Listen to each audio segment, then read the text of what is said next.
దానితో అందమైన శుభకరమైన ముగ్గులు పెట్టి ఆ ముగ్గులపై అంచులున్న కొత్త వస్త్రములను పంచాలి. ఆ బట్టపై బియ్యము పోసి మధ్యలో శక్తిని బట్టి వెండి గాని రాగి గాని ఇత్తడితో గాని చేసిన కలశాన్ని ఉంచాలి. మరీ బాగా పేదవారైనచో మట్టి కలశాలైనా ఉంచవచ్చు. భక్తి ఉండి లోభత్వం చూపురాదు. శక్తి కొలది సకలము ఆచరించాలి. కలపముపై మరలా కొత్త వస్త్రాన్ని పరచాలి.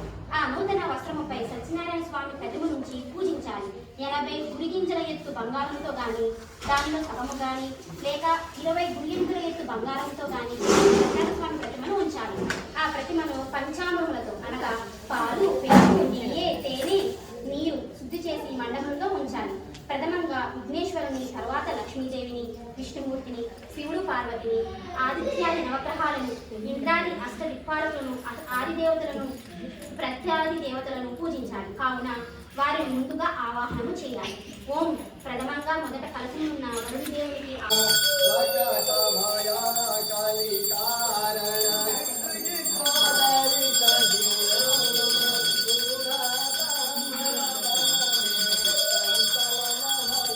చెప్పు తీరుస్తాను అన్నాడు.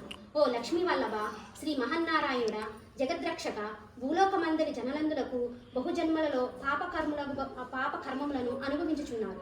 వారి కష్టములను కడతేర్చు ఉపాయం ఏదైనా చెప్పి దయతో అనుగ్రహింపము అని ప్రార్థించాడు. శ్రీ మహావిష్ణువు ఇట్లు చెబుతున్నాడు. ఓ నారద, లోకానుగ్రహకాంక్షతో మంచి విషయాన్ని అడిగావు. చాలా బాగున్నది. మానవులు దేనిచే సంసార భ్రాంతిని వదిలి సుఖ సంతోషాలనుందో అట్టి సులభ ఉపయాములను చెబుతాను వినమన్నాడు. భూలోకమునందను స్వర్గలోకమునందను కూడా దుర్లభమైన మహాపుణ్య ప్రదమైన వ్రతం ఒకటి కలదు. ఈ ఎందలి వాక్యములతే దానిని చెప్పుచున్నాను వినును. అదే సత్యనారాయణ వ్రతము. దానిని విధి విధానమున భక్తి శ్రద్ధలతో ఆచరించిన వారు ఇహలోకమున సర్వస్వములను అనుభవించి పరలోకమున మోక్షమును పొందెదరు. నారదుడు అడుగుచున్నాడు. ఓ మహాప్రభు, ఆ వ్రతాన్ని ఆచరించుట వలన మనకేమి ఫలితం వస్తుంది? ఆ వ్రతాన్ని ఆచరించుట ఎట్లు? ఇంతకు పూర్వము ఈ వ్రతాన్ని చేసి ఫలితం పొందిన వారెవరైనా ఉన్నారా? ఈ వ్రతాన్ని ఎప్పుడు ఆచరించాలి? అంతయు నాకు సవిస్తరంగా తెలుపమని కోరాడు. భగవంతుడు చెప్పుచున్నాడు. ఈ వ్రతములు ప్రజల కష్ట నష్టాలను విచారాన్ని పోగొడుతుంది, ధనధాన్యములను వృద్ధి పొందుతుంది, సౌభాగ్యకరమైన సంతానాన్ని, సర్వత్ర విజయాన్ని ప్రసాదిస్తుంది.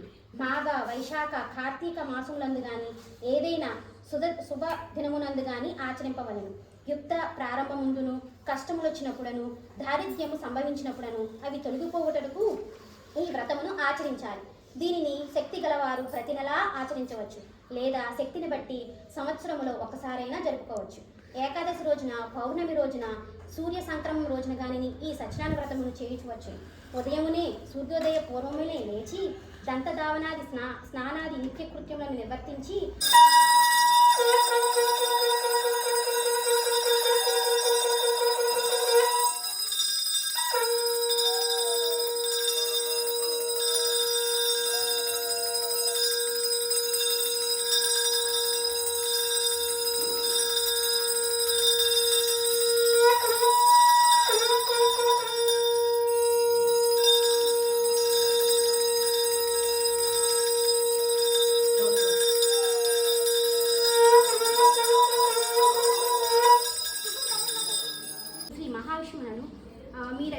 అడిగాడు. భగవానులకు శ్రీ మహావిష్ణువు స్వయంగా నారద మహర్షికి చెప్పిన దానినే మీకు ఇప్పుడు చెప్పేదని శ్రద్ధగా వినండి.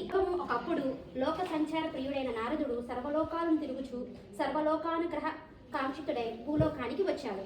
భూలోకంలో పూర్వజన్మ కర్మఫలములచే పలు జన్మలను ఎత్తుతూ పలు కష్టములు అనుభవించుచున్న మానవులను చూసి జాలిపడి వీరి కష్టములకు కడతేర్చు ఉపాయం ఏదైని విచారించుచు విష్ణులోకములకు వెళ్ళాడు. దేవర్షి అయిన నారద మహర్షి విష్ణులోకంలో చతుర్భుజుడను, తెల్లని శరీరం గలవాడును, శంఖచక్ర గద పద్మ వనమాల విభూషితుడు భగవంతుడైన నారద